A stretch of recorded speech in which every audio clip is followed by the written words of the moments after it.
الحمد لله والصلاة والسلام على رسول الله وعلى آله وأصحابه ومن والاه أما بعد. رب اشرح لي صدري ويسر لي أمري واحلل عقدة من لساني يفقه قولي. رب زدني علما، رب زدني علما، رب زدني علما. அளவற்ற அருளாளன் நிகரற்ற அன்புடையனுமாகிய எல்லாம் வல்ல அல்லாஹுவை போற்றி புகழ்ந்ததன் பின்னர் எங்கள் இறுதி தூதர் முஹம்மது ஸல்லல்லாஹு அலைஹி வஸல்லம் அன்னார்களுடைய தோழர்களான சஹாபாக்கள், தாபியீன்கள், தபா தாபியீன்கள், இறை வழி நடந்து உலகை விட்டு பிரிந்து சென்ற முஸ்லிம்களான ஆண்கள் பெண்கள் அனைவர் மீதும் அல்லாஹ்வுடைய சாந்தியும் சமாதானம் உண்டாவதாக என்று கூறி எனது விடயத்துக்கு வருகின்றேன். அன்பார்ந்த சகோதர சகோதரிகளே, அஸ்ஸலாமு அலைக்கும் வரஹ்மத்துல்லாஹி வபரகாத்துஹு. இன்று நாம் 31வது ஹதீஸை பார்க்க போகின்றோம். 31வது ஹதீஸ் ஆகிறது وعن أنس رضي الله تعالى عنه. அனஸ் ரலியல்லாஹு தஆலா அன்ஹு அவர்களை தொட்டு அறிவிக்கப்படுகின்றது. قال அவர்கள் கூறினார்கள், مر النبي صلى الله عليه وسلم بامرأة تبكي عند قبر. ஒரு கபிரிலே போய் அழக்கூடிய ஒரு பெண்ணின் பக்கத்தால் ரசூல் ஸல்லல்லாஹு அலைஹி வஸல்லம் கடந்து சென்றார்கள். ஃபகால, ரசூல் ஸல்லல்லாஹு அலைஹி வஸல்லம் அவர்கள் கூறினார்கள், இத்தகில்லாஹ வஸ்பிரி, நீ அல்லாஹுவை பயந்து கொள், இன்னும் பொறுமையை கடைபிடிப்பீராக என்று சொன்னார்கள். ரசூல் ஸல்லல்லாஹு அலைஹி வஸல்லம் அவர்கள் ஒரு கபிரடியில் அழுது கொண்டிருக்கக்கூடிய ஒரு பெண்மணியின் பக்கத்தால் கடந்து செல்கின்றார்கள். அப்ப ரசூல் அந்த பெண்மணியை பார்த்து சொல்றாங்க, இத்தகில்லாஹ, அல்லாஹுவை நீ பயந்து கொள், வஸ்பிரி, இன்னும் நீ பொறுமையை கடைபிடிப்பீராக என்று கூறினார். ஃபகாலத் இலைக்க அன்னி, என்னை விட்டு தூர போயிடப்பா அப்படின்னு அந்த பொன் கூறினார். فإنك لم تصب بمصيبتي, எனக்கு ஏற்பட்ட இந்த துன்பம் உனக்கு ஏற்படவில்லை என்று அந்த பெண்மணி கூறினார். வலம் தஅரிஃபு, அந்த பெண்மணி இந்த உபதேசம் சொல்லக்கூடியவர் யார் என்று அறியாத நிலைமையில் இருந்தார். அவர் இந்த உபதேசம் சொன்னவர் யார் என்று அவளுக்கு தெரியவில்லை. ஃபகீல லஹா, அப்ப ரசூலுல்லாஹ் இதை சொல்லிட்டு போயிட்டாங்க. இந்த உபதேசத்தை சொல்லிவிட்டு அங்கிருந்து கிளம்பி விட்டார்கள். அதுக்கு பிறகு சொல்லப்படுகின்றது, ஃபகீல லஹா, அவளுக்கு சொல்லப்பட்டது, இன்னஹு நபியு ஸல்லல்லாஹு அலைஹி வஸல்லம், அவர்தான் ரசூல் ஸல்லல்லாஹு அலைஹி வஸல்லம். ஃபஅதத் பாபன் நபி ஸல்லல்லாஹு அலைஹி வஸல்லம், இதை கேட்டதும் எனக்கு உபதேசம் செய்தவர் ரசூலுல்லாஹ் ஸல்லல்லாஹு அலைஹி வஸல்லம் என்ற செய்தியை அந்த பெண்மணி செய்வெடுத்ததும் ரசூல் ஸல்லல்லாஹு அலைஹி வஸல்லம் அவர்களுடைய வீட்டு வாயிலுக்கு வருகின்றார். ஃபலம் தஜித் இன்தஹு பவ்வாபின், அந்த நேரத்துல அந்த காலத்துல ரசூல் ஸல்லல்லாஹு அலைஹி வஸல்லம் அவர்களுக்கு ஒரு காவல் இருக்கவில்லை, கேட் கீப்பர், காவலர் அங்கே இருக்கவில்லை. யாரை போவதெல்லாம் இப்ப கேட் கீப்பரை வச்சு தடுப்பாங்கல்ல, அது மாதிரி ரசூல் ஸல்லல்லாஹு அலைஹி வஸல்லம் அவர்களுக்கு பவ்வாபின், காவல்காரர்கள் இருக்கவில்லை. ஃபகாலத், அந்த பெண்மணி சொன்னால், லம் அஅரிஃப்க், உங்களை நான் அறியவில்லை, நீங்கள் யார் என்று நான் அறியவில்லை. அதாவது இங்க என்ன வார்த்தைகள் சிலது என்ன, அதாவது மஹ்தூஃப், விடுபட்டதாக இருக்கின்றது. ஃபகாலத், அந்த பெண்மணி சொல்றேன் என்ன, ரசூலுல்லாஹ்ட்ட யார் ரசூலல்லாஹ், நீங்க யார் என்று நான் உங்களை அறியவில்லை, ஆகையால் தான் இந்த மாதிரி நான் சொன்னேன் அப்படின்னு சொல்லி சொல்றா. ஃபகால, அப்ப அந்த வேலையை ரசூலுல்லாஹ் சொன்னாங்க, இன்னம ஸப்ரு இன்த ஸத்மத்தில் ஊலா, இன்னம ஸப்ரு இன்த ஸத்மத்தில் ஊலா, பொறுமை என்பது துன்பத்தின் ஆரம்ப கட்டத்தில், துன்பத்தின் ஆரம்ப கட்டத்தில் என்று ரசூலுல்லாஹி ஸல்லல்லாஹு அலைஹி வஸல்லம் அவர்கள் சொன்னார்கள். முத்தஃபகுன் அலைஹி. இந்த ஹதீஸை இமாம் புகாரி மற்றும் முஸ்லிம் அவர்கள் அறிவிக்கின்றார்கள். முஸ்லிம்ல குறிப்பாக வந்திருக்கின்றது தப்கி அலா சபியில்லா, அவள் அழுது கொண்டிருந்தது அவளுடைய அந்த பிள்ளைக்காக வேண்டி. வேறு ஹதீஸில் வருகின்றது ஒரே ஒரு பிள்ளை தான் அவளுக்கு இருந்தது. ரொம்ப வந்தன அந்த பிள்ளையை வந்தன நேசிச்சார். அப்படிப்பட்ட அந்த பிள்ளையை அல்லாஹ் சுப்ஹானஹு வ தஆலா அந்த பிள்ளையுடைய உயிரை கைப்பற்றியதும் இவள் என்ன தினமும் அங்கே வந்தன கபர் அடியில் வந்து அழக்கூடியவளாக இருந்தாள் என்று வருகின்றது. அப்ப இந்த ஹதீஸ் இது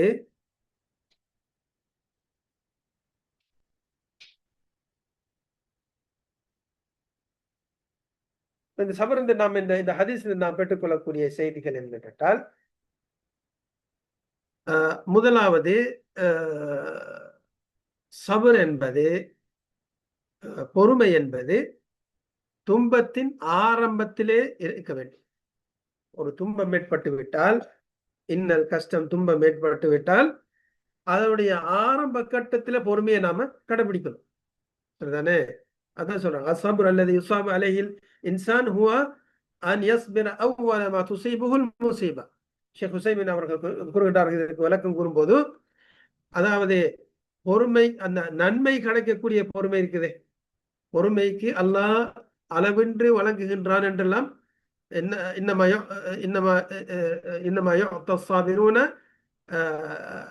அஜ்ரஹும் பிகைரி ஹிசாப், கணக்கின்றி அல்லாஹ் சுப்ஹானஹு வ தஆலா பொறுமையாளர்களுக்கு கூலி வழங்குகின்றான். அப்ப அப்படிப்பட்ட அந்த பொறுமை எது என்றால், ஷேக் ஹுசைமின் சொல்றாங்க அன் யஸ்பிர அவ்வல மா துஸீபுல் முஸீபா, அதாவது துன்பம் ஏற்படக்கூடிய ஆரம்ப கட்டத்தில் வந்து என்ன செய்யக்கூடிய பொறுமை, துன்பத்தின் ஆரம்ப கட்டத்தில் செய்யக்கூடிய பொறுமைக்கு தான் அல்லாஹ் கூலி வழங்கும். ஹாதா ஹுவ ஸப்ர். அம்மா ஸப்ரு பஅத ذلك فإن هذا ربما يكون تسليا كما تتسلى البهائم. அதுக்கு பிறகு செய்யக்கூடிய, அதாவது பொறுமை, அதாவது ஒரு துன்பம் ஏற்பட்டு அதுக்கு அந்த அந்த அந்த அந்த கட்டத்தில் அவன் பொறுமையை இழந்து சொல்ல வேண்டிய வார்த்தைகள், கூடாத வார்த்தைகள் எல்லாம் சொல்லி கூடாத செயல்களை எல்லாம் செய்துவிட்டு ஏசி பேசி அடிச்சுட்டு சிலவங்க வந்து என்ன ஏசுவாங்க, திட்டுவாங்க, அடிச்சு கொள்வாங்க. அதுக்கு பிறகு போய் வந்து என்ன சரியாப்பா நடந்து போச்சு, இப்ப பொறுமை செய்வோம் அப்படின்னு சொல்லி பொறுமை செய்வாங்களே, அந்த பொறுமை வந்து என்ன, அது பொறுமை அல்ல என்று சொல்ல வராங்க. அது அந்த பொறுமை எப்படி கேட்டால் கமா தத்த செல்லல் பஹாயிம், எவ்வாறு வந்து என்ன மிருகங்கள் அமைதி வருகின்றதே, மிருகம் வந்து என்ன குழம்பும், சரியா, பாயும் துள்ளும் குத்தும், இப்படியெல்லாம் வந்து என்ன திரும்ப அப்படி அதனுடைய அந்த அதை வந்து கொஞ்சம் அமைதிப்படுத்திட்டாண்ட அந்த அதாவது மிருகத்துக்குரிய உடையக்காரன் அதை வந்து ஆறுதல் படுத்திட்டதுக்கு பிறகு அது அமைதி பெற்றுவிடும். அது மாதிரிதான் இந்த அதாவது துன்பம் வந்து துன்பத்தின ஆரம்ப கட்டத்தில் பொறுமை செய்யாமல் பிறகு போய் ஒருவர் வந்து என்ன பொறுமை செய்யறாரு, அவர் இந்த மிருகத்துக்கு சமம் அப்படின்றாங்க. அப்ப அதுக்கு கூலி கிடைக்குமான்னு கேட்டால் கூலி கிடைக்காது. فالصبر حقيقة أن الإنسان إذا صدم أول ما يصدم يصبر ويحتسب ويحسن يصبر ويحتسب. சொல்றாங்க பொறுமை என்பது ஆரம்ப கட்டம். பொறுமை, ஒரு இன்னல் ஏற்படும் போது பொறுமை செய்யணும், பொறுமையோட அவன் நன்மையை எதிர்பார்க்கணும், அதுதான் உண்மையான பொறுமை சொல்றாங்க. அத்தோடு வந்து சொல்றாங்க ويحسن أن يقول إنا لله وإنا إليه راجعون اللهم أجرني في مصيبتي واخلف لي خيرا منها என்று சொல்வது சிறந்ததாகும் என்று சொல்றாங்க. அதாவது பொறுமை செஞ்சுட்டு இன்னா லில்லாஹி வ இன்னா இலைஹி ராஜிஊன், ஒரு துன்பம் வரும்போது இன்னா லில்லாஹி, நாமே அல்லாஹ்வுக்குரியவர்கள், வ இன்னா இலைஹி ராஜிஊன், நாம் அவன் பக்கம் மீளக்கூடியவர்களாக இருக்கின்றோம் என்று யாரு முஸ்லிம்கள், உண்மையான முஸ்லிம்கள், அல்லாஹ் அஞ்சக்கூடியவர்கள், பொறுமையை கடைபிடிக்கக்கூடியவர்கள் வந்து சொல்லக்கூடிய வார்த்தை தான் இது. அவங்களுக்கு ஒரு இன்னல் கஷ்டம் துன்பம் ஏற்படும் போது இன்னா லில்லாஹ், நாம் அல்லாஹ்வுக்குரியவர்கள். வ இன்னா இலைஹி ராஜிஊன், நாம் அவன் பக்கமே மீறக்கூடியவர்களாக இருக்கின்றோம் என்று சொல்லி ஆறுதல் சொல்லிக் கொள்வார்கள். அல்லாஹும்ம அஜிர்னி ஃபீ முஸீபத்தி, யா அல்லாஹ் என்னுடைய இந்த முசீபத்தில் எனக்கு நீ கூலியை வழங்குவாயாக. வஹ்லுஃப் லீ கைரம் மின்ஹா, இன்னும் எனக்கு இதைவிட நல்ல ஒரு பகரத்தை தந்தருள்வாயாக என்று சொல்வது நல்லதாகும், வரவேற்கத்தக்கது என்று சொல்றாங்க. இந்த ஹதீஸிலிருந்து விளங்கக்கூடிய என்ன நல்ல விடயங்கள் ஒன்றுதான் ஹுஸ்னுல் ஹுலுக் ரசூல் அலைஹிஸ்ஸலாத்து வஸ்ஸலாம் வ தஅவதிஹி இலல் ஹக் வ இலல் கைர். ரசூல் ஸல்லல்லாஹு அலைஹி வஸல்லம் அவர்களுடைய நட்பண்பு, அதை பற்றி நாம இங்கிருந்து ரசூலுடைய நட்பண்பை நாம் அறிந்து கொள்கின்றோம். எவ்வாறு ரசூல் ஸல்லல்லாஹு அலைஹி வஸல்லம் அதாவது சத்தியத்தின் பக்கம் அழைத்தார்கள், நன்மையின் பக்கம் அழைத்தார்கள். فإنه لما رأى هذه المرأة تبكي عند القبر أمرها بتقوى الله والصبر. அந்த பெண் கபர் அடியில் அழுது கொண்டிருக்கும் போது ரசூல் ஸல்லல்லாஹு அலைஹி வஸல்லம் என்ன சொன்னாங்க? தக்குவாவை கொண்டு நசீஹத் செய்தார்கள். அல்லாஹ்வை பயந்து கொள்வீராக, இது இப்படி அழுவது வந்தென்ன, பொறுமையை இழந்து அழுவது இது கூடாது, மார்க்கத்துல தடை செய்யப்பட்டது. இப்ப ஒரு முசீபத்து வந்து விட்டிருந்தால், அல்லாஹ் அவனுடைய ஒரு பொருளை எடுத்து விட்டான் என்றால் அதுக்கு நீ பொறுமை செய் என்ற விதத்திலே ரசூல் ஸல்லல்லாஹு அலைஹி வஸல்லம் அவங்க நசீஹத் செய்யறாங்க. சரிதானே? அப்ப இது ஒரு அதாவது அழைப்பு பணியின் ஒரு முறை ரசூல் ஸல்லல்லாஹு அலைஹி வஸல்லம் அவங்க காட்டி கொடுத்தேன். எப்படி இல்லாம வந்தேன்னா, என்ன இங்க வந்து கபர் அடியில தொழுற, அழுது கொண்டு கத்தி கொண்டு இருக்கிற, அப்படி தலையட்டால பிடிச்சி இன்னைக்கு என்ன செய்வாங்க, என்ன பார்க்குறோம் நான் ஒன்றும் உலகத்தில் இன்னைக்கு நடக்கக்கூடிய எல்லாம், ஒரு கூடாத செயல் வந்து ஒரு பெண்ணோடு வந்து செய்யும் போது அதில் ஒரு ஆம்பளையாக இருக்கிறது பெண்ணா இருக்கட்டும் கண்ட மாதிரி அடிச்சு தடுப்பாங்க. ரசூல்லா வந்து என்ன அப்படி செய்ய இருந்துச்சு, ஆனா அப்படி அவங்க செய்யல, மாறாக வந்து என்ன அவங்களுக்கு தக்குவாவை கொண்டு நல்ல உபதேசம் செய்யறாங்க, பொறுமை செய்ய சொல்றாங்க. வலம்மா காலத் இலைக அன்னி, என்னை விட்டு தூர போயிடப்பா அப்படி சொன்னதும் லம் யன்தகிம் லினஃப்ஸி, ரசூல்லா வந்து என்ன அதுக்கு பழி வாங்கல. இது ஒரு கூடாத வார்த்தையே, ஒரு நபியை பார்த்து ஒருவர் வந்து இப்படி சொல்லிட்டா, அந்த தலைவர், முஸ்லிம்களுக்கெல்லாம் தலைவரான அல்லாஹ்வுடைய தூதரான ஒருவரை பார்த்து ஒருவர் இப்படி சொல்லிட்டால் அந்த ஒரு கூடாத வார்த்தை. ரசூல் அதுக்கு வந்து பழி வாங்குவதுனால் பழி வாங்க இருக்குச்சு தானே, ஆனா அவங்க பழி வாங்கல, அவங்களுக்கு அந்த பெண்ணுக்கு அடிக்கவும் இல்லை, அவளை வந்து தன்னுடைய சக்தியை கொண்டு அவளை நேர்படுத்தவும் இல்லை. لأنه عرف أنها أصابه من الحزن ما لا تستطيع أن تملك نفسها. அதாவது இந்த பெண்ணுக்கு வந்து என்ன அவளால சுமந்து கொள்ள முடியாத அளவுக்கு, சாதிச்சு கொள்ள முடியாத அளவுக்கு அந்த பெண்ணுக்கு வந்து என்ன துன்பம் ஏற்பட்டிருக்கின்றது. சரிதானே? சகிச்சு கொள்ள முடியாத அளவுக்கு. ஆகையால் வந்து என்ன இந்த விடயத்தை ரசூலுல்லாஹ் அறிந்து கொண்டார். ஆகையால் தான் வந்து என்ன வலிஹாதா ஹரஜத் மின் பைத்திஹா லிதப்கி அலா ஹாதல் கபர். ஆகையால் தான் வந்து என்ன தன்னுடைய வீட்டை விட்டு வெளியே வந்து கபரிடம் வந்து அவள் அழக்கூடியலாக இருந்தார். அந்த அளவுக்கு அவளுக்கு அந்த அந்த குழந்தையின் பிரிவினை வந்து என்ன ஒரு வாரமாக இருந்தது. சரிதானே? அப்ப இருந்தும் ரசூல் ஸல்லல்லாஹு அலைஹி வஸல்லம் அங்க பழி வாங்கினாங்கன்னு கேட்டால் இல்ல. ஏனென்றா ரசூலுல்லாஹ்க்கு தெரியும் என்ன நிலைமையில மனுஷன் இருக்கிறாங்கன்றத பத்தி அவங்க அறிந்து கொண்டுதான் அதுக்குரிய விதத்துல வந்து என்ன அவங்க பதில் கொடுத்தாங்க. சரி, வேறு இன்னும் நாம் இந்த ஹதீஸிலிருந்து விளங்கிக் கொள்ளக்கூடிய விடயம் என்னவென்றால், أن الإنسان يعذر بالجهل سواء كان جهلا بالحكم الشرعي أم جهلا بالحال. فإن هذه المرأة قالت للرسول صلى الله عليه وسلم إليك عني، وقد أمرها بالخير والتقوى والصبر، ولكنها لم تعرف أنه رسول الله صلى الله عليه وسلم، ولهذا عذرها الرسول الله صلى الله عليه وسلم. அதாவது மனிதன் அறியா தன்மையை கொண்டு மன்னிக்கப்பட்டு விடுகின்றான், விட்டுவிடப்படுகின்றான். அறியாத நிலைமையில ஒரு அறியா தன்மையில வந்து ஒன்று செய்து விட்டான் என்றால் அது குற்றம் பிடிக்கப்பட மாட்டாது. இந்த பெண் வந்து என்ன ரசூல் அந்த பெண்ணுக்கு வந்து உபதேசம் செய்த போதும் இந்த பெண் என்ன சொன்னா, இலைக்க அன்னி, என்னை விட்டு தூர போயிடப்பா சொல்லலாம். இது அந்த பெண்ணுக்கு தெரியாது ரசூல்லாண்டு. ரசூல்லாண்டு தெரிஞ்சிருந்தா ஒரு வேளை அந்த மாதிரி அந்த பெண் சொல்லியிருக்க மாட்டாது தானே. அப்ப இது வந்து ஒரு தவறு. ரசூல்லா பார்த்து அப்படி சொல்வது கூடாது, சரிதானே. ஆகையால் வந்து என்ன, ரசூல்லா இந்த பெண் சொன்ன நிலைமையை பத்தி அறிந்து கொண்டாங்க. அடுத்தது அறியா தன்மையின் காரணத்தினால்தான் இவள் சொல்லி இருக்கின்றாள் இடத்தை ரசூல்லா அறிந்து அந்த பெண்ணை வந்து என்ன மன்னித்து விட்டாங்க. வேணும் என்று ஒருவன் இது மாதிரி சொல்லியிருந்தால் அது பாவமாக அமையும். ومنها أنه لا ينبغي للإنسان المسؤول عن حوائج المسلمين أن يجعل بيته بوابا يمنع الناس إذا كان الناس يحتاجون إليه.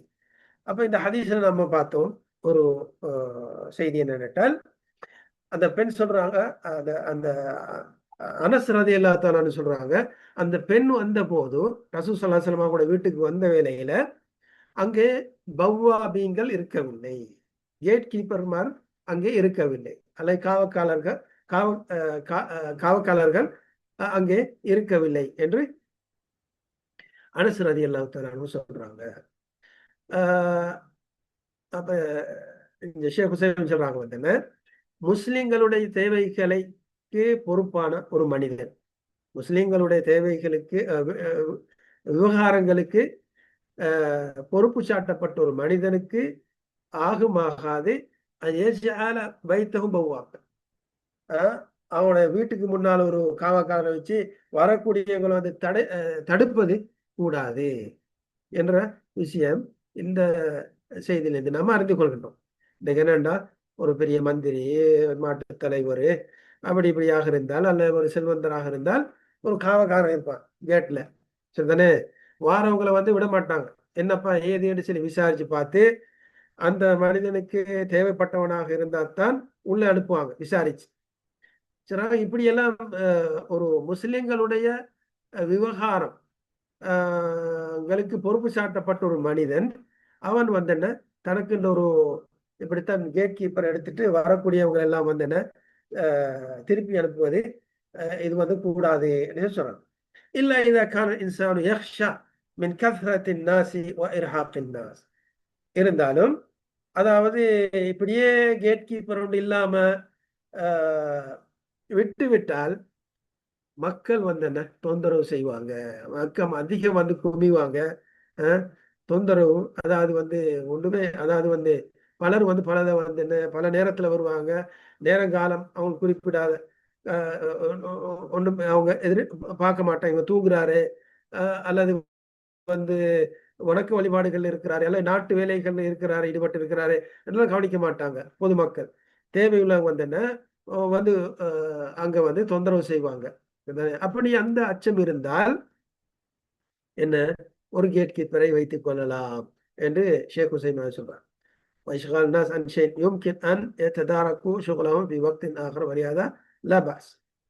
அதாவது அவங்களுடைய வேலைகளை அல்ல இவர்களுடைய வேலைக்குன்ற ஒரு நேரம் ஒதுக்கி அவங்களுக்கு ஒரு நேரத்தை வந்து அதாவது வந்து தன்னுடைய வேலைக்காக வேண்டி நாம் அந்த காலத்தை ஒதுக்கி விட்டு மக்களுக்கு சொல்லி ஒரு நேரம் வந்து குறிப்பிட்டு வைக்கிறது வந்து நல்ல. அதுக்காக வேண்டி ஒரு கேட் கீப்பரை வந்து நான் வைத்துக் கொள்வது அது பிழை அல்ல சொல்றாங்க, சரிதானே. இந்த ஹதீஸிலிருந்து பெறக்கூடிய பாடங்கள் ஒன்றுதான் அந்த சப்ர் அல்லது யுஹ்மது ஃபாயிலுஹு அஸ்ஸப்ர் இந்த சத்மத்தில் ஊலா. ஏற்கனவே நம்ம படித்த பிரகாரம் அதாவது வந்து கூலி வழங்கப்படக்கூடிய அல்லது புகழப்படக்கூடிய அதாவது பொறுமையாளர் வந்து புகழப்படக்கூடிய பொறுமை எதுவென்றால் அஸ்ஸப்ர் இந்த சத்மத்தில் ஊலா, துன்பத்தின் ஆரம்ப கட்டத்தில் செய்யக்கூடிய பொறுமை.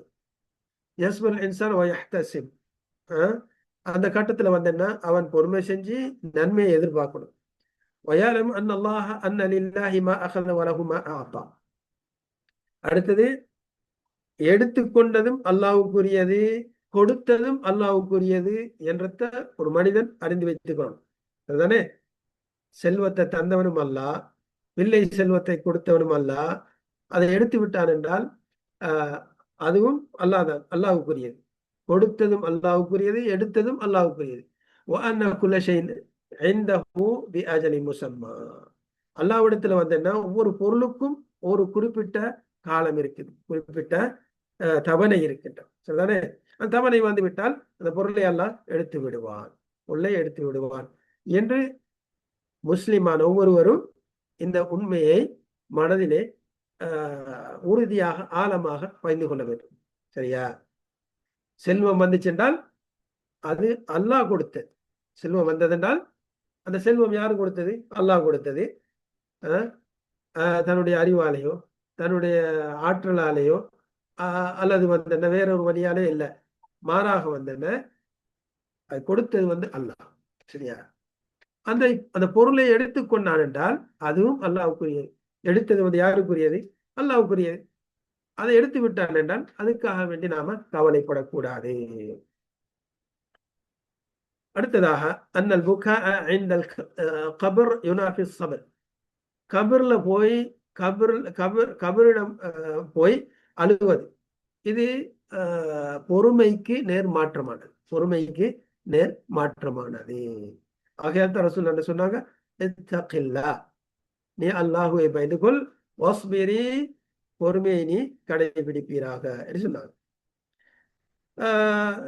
சொல்லி போட்டு ஷேக் ஹுசைமின் சொல்றாங்க, யூஜது மினன் நாசி மன் யுப்தலா فإذا مات له ميت صار يتردد على قبره ويبكي عنده.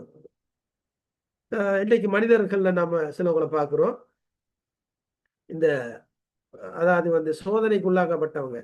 எப்படி கேட்டால் ஒரு ஒரு யாராவது மரணித்து விட்டால் எப்போதும் வந்து கபரு அடிக்க போவாங்க. கபரு அடிக்க போய் அங்கே அழுது விழுந்து அங்க வந்தன கதறி கொண்டிருப்பாங்க. இது வந்து பொறுமைக்கு நேர்மாட்டம். வாத யுனாஃபி அஸ்ஸப்ர், இது பொறுமைக்கு நேர்மாற்றமானது. பல் நகூல் இன் ஷிஅத அன் தன்ஃபஅ அல் மய்யித் ஃபதுஉ அல்லாஹ். நீ உண்மையிலே வந்து மையத்துக்கு வந்து நன்மை செய்ய நாடினால் உதுஉ அல்லாஹ், அல்லாஹ்விடத்தில் நீ அதுக்காக வேண்டி பிரார்த்தனை செய். வஅன்த ஃபீ பைத்திக, நீயோ உன்னுடைய வீட்டில் இருக்கக்கூடிய நிலைமையில கபிரிஸ்தானுக்கு போக வேண்டிய அவசியம் இல்லை. சரிதானே? வீட்டில் இருந்தவாறு நீ அந்த மையத்துக்காக வேண்டி பிரார்த்தனை செய்யலாம். வலா ஹாஜத் அன் தத்தரத்தத அலல் கபர், நீ கபருக்கு போக வேண்டிய அவசியம் இல்லை.